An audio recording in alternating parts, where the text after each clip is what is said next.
Maya. And I'm Jesse, Welcome back to the Golden Thread. the podcast where we share and discuss responsive relationships and connecting with children. Today, we are continuing our exploration of brain building and how experience affects that process. I would like to look a little more in depth at how synapses are formed and how they're activated and strengthened. We did brush on the serve and respond. And so I just kind of want to talk about like how we know that consistently taking a baby's cue and responding to that baby cue in an intentional way, like how is that strengthening their brains and their synapses? Yeah, absolutely. So when we think about babies' brains and these neural connections that are happening when the same thing happens again and again. So like consistently a child cries and then is picked up and held, right? That forms a connection in their brain that helps them to know, oh, okay, when I'm upset, somebody is here for me. And when when that happens, when we have these interactions and then that sensory stimulation, it builds a synaptic connection. And then the more frequently it happens, it actually gets, it's called myelinated. So it's a fatty substance that wraps around, and that actually makes the connection happen faster. And so when we think about what babies are having and those experiences are like for them, it's kind of, if we think about like if you've been to a park and you see a path, right? And people walk on the path where their brain's like, I'm going to walk there. That's the path of least resistance. So when something happens one time in a child's brain, or maybe two or three times, it's kind of like that dirt path that's cutting across.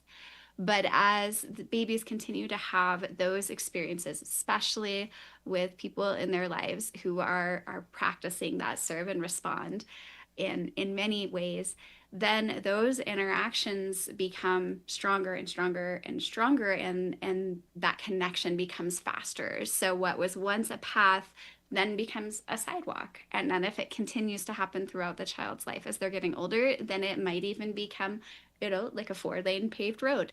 Like it's every time that happens, it reinforces, and it really it strengthens those connections that are happening in the brain. I really appreciate like being able to have these sort of like visual, and like we can't be visual here in a podcast medium, but we A get this little kind of like challenging. this breakdown in like how can I think about brains and the way they function over time, in a way that like I can relate to my life. I know that like when we get to do this with participants, we do get that nice visual of a like a thicker connection, right? And we can't Mhm. really do that audibly, but I like the idea that knowing that like the first few times that a pathway is made, like seeing like the footprints, or even just like the wearing away of the grass, like Mhm. knowing okay that pathway is there, but then understanding that what the thing that we reinforce is the thing that's going to get built up. So maybe we actually build, like build another, different route that's easier to Mhm. take, that happens consistently. Then the brain is going to be like, oh, I've done this thing over and over again, I'm going to do it that way again. And I think that that then also lends to the idea of like why babies choose one thing over another to get their needs met, um, Yeah. because now we understand that it's been the pathway that's been the most worn down. Like I think you've even Mhm. described it Mhm. as like forming, do you say like a rut, like the Yep, we did. We've talked trench? about that too. Yeah. And so, yes, like when it happens again and again, it wears down in. And so then the brain's more likely to follow that path Mm-hmm. if we're thinking about a trench, right? As opposed to being like, oh, well, I could go over here. Well, that trench is there preventing those other things from happening. So you're just going straight through on that path. Oh, I was just gonna say, so I think having that understanding about how like a brain can take like one path over the other more easily can help us then put ourselves more, like meet the babies where they're at and put ourselves more in their experience, understanding that, oh, I see. They're reacting to this situation in this way because this is what has been built up for them.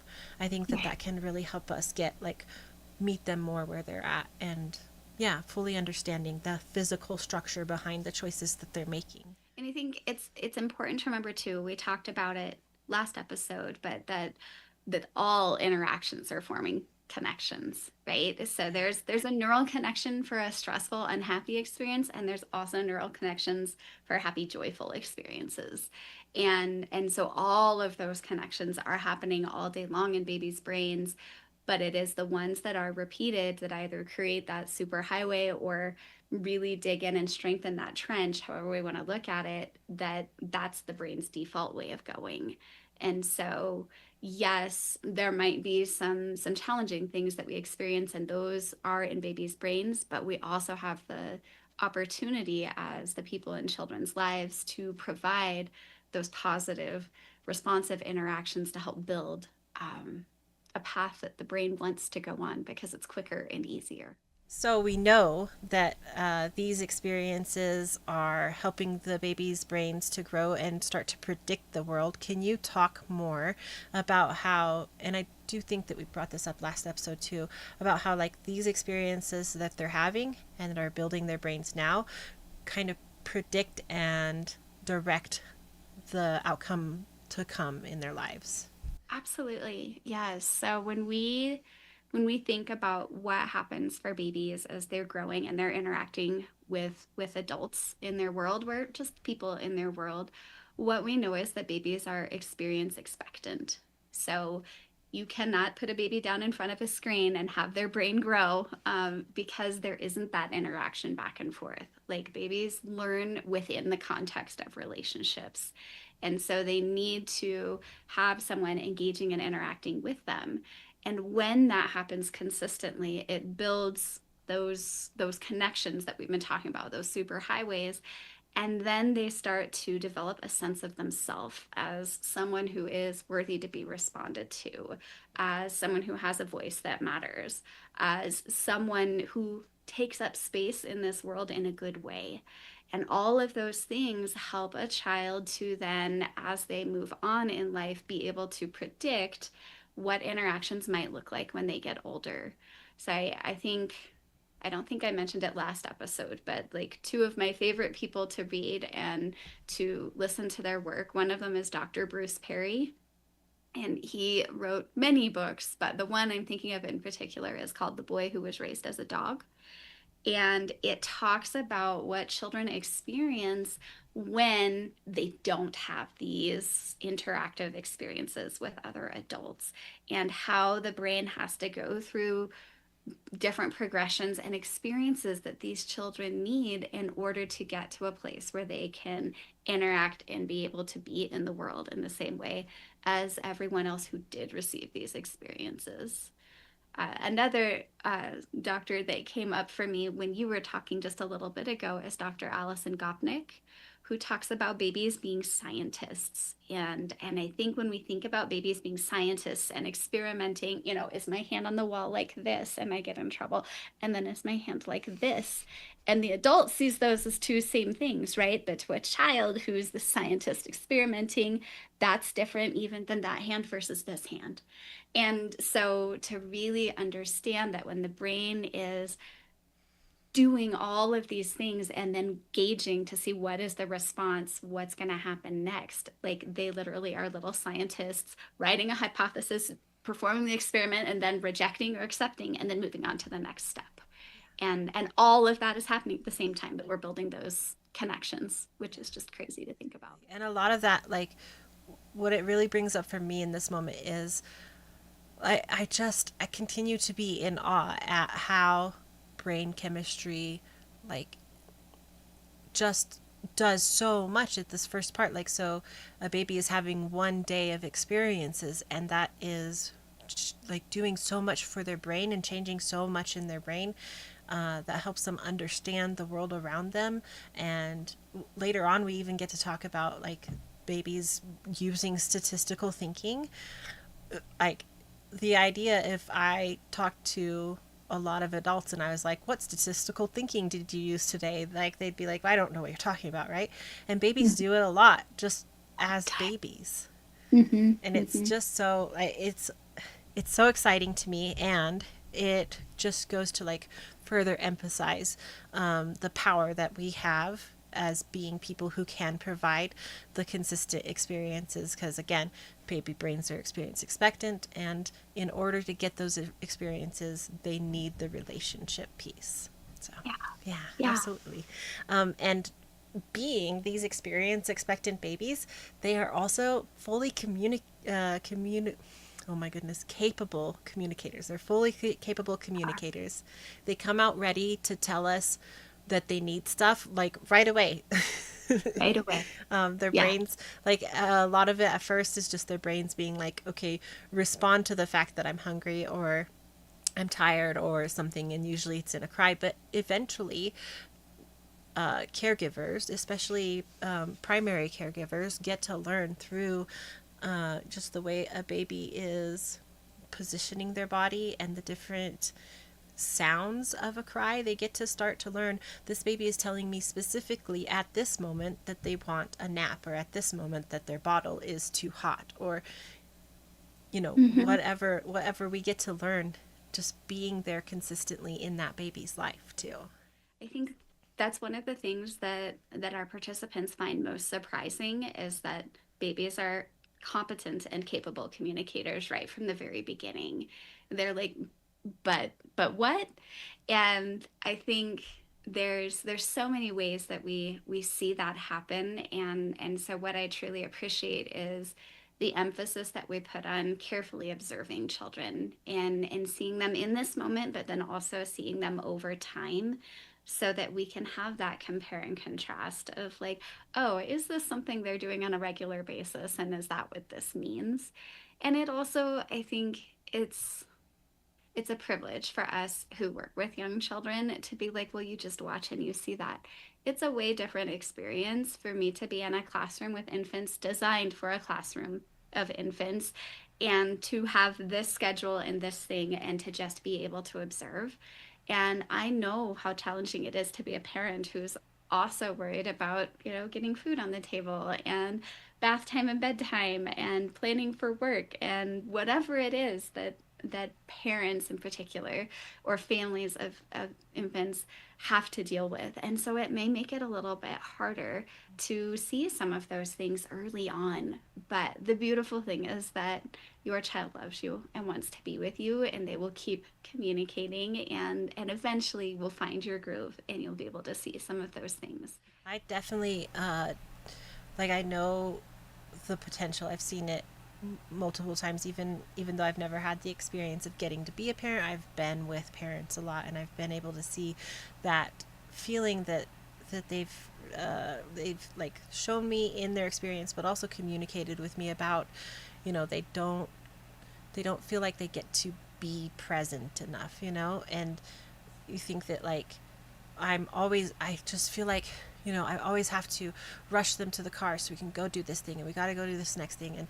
And they talk to me about like they don't feel like they get to like really be present and experience that that growth that I talk about so much, because I do rave to all the people around me about how cool it is to watch a baby grow and develop, Yes. from this time to this time, usually from the 12-month to the 18-month range. Like, it's so fascinating, and I love to see it over and over again. I will watch it a million times and never get bored.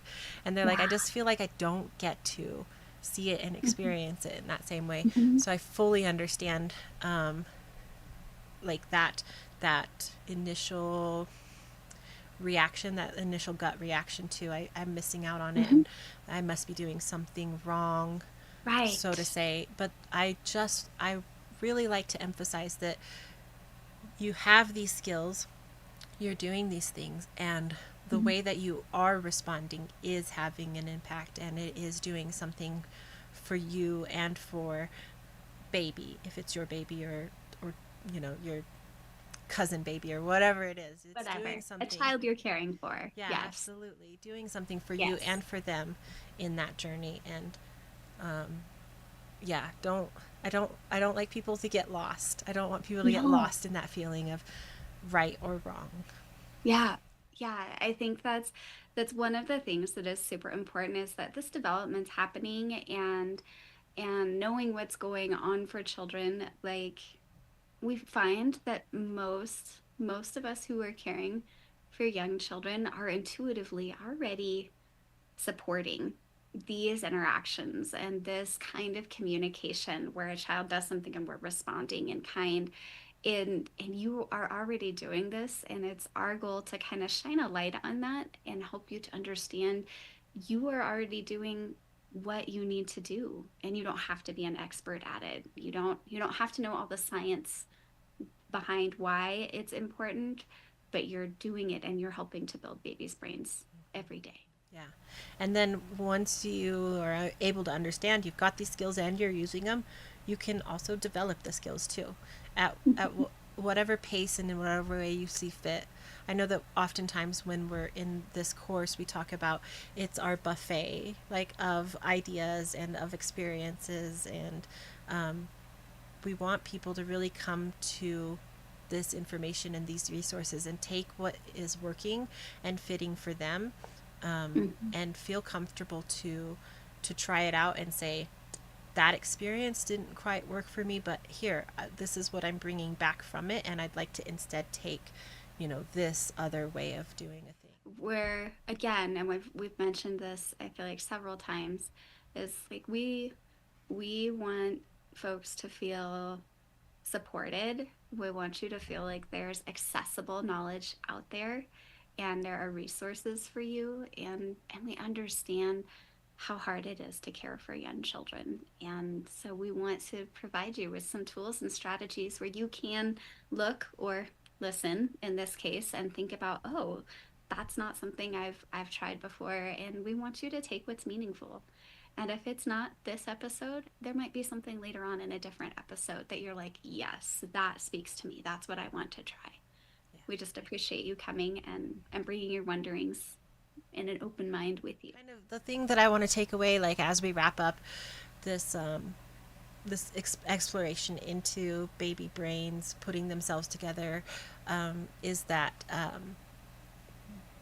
we, as people who exist with babies, whether it be through a parent capacity, a grandparent capacity, a caregiver capacity, or just a friend, um, we have skills to interact with babies and build relationships with babies in a way that helps them develop and get ready for understanding how they can move through community for the rest of them lives, the rest of Their their lives. lives, them lives, their lives, whatever.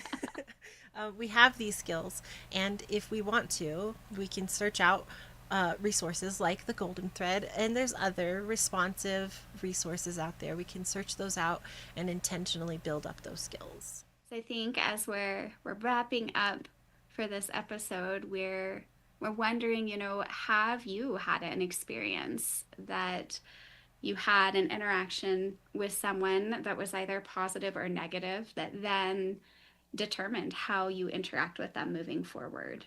And we'd love to hear if that's something you have experienced, or even if you have any other wonderings for us. And you can send those to the golden threadcast at gmail.com. Well, I appreciate our time together, Leah. Thank you. Me too. And we appreciate all of you joining us.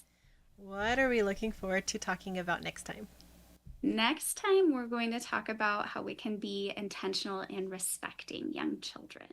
Yay, we get to bring in some vocabulary, like some Yes, responsive relationship specific vocabulary next time. we do. It is going to be great. All right. Well,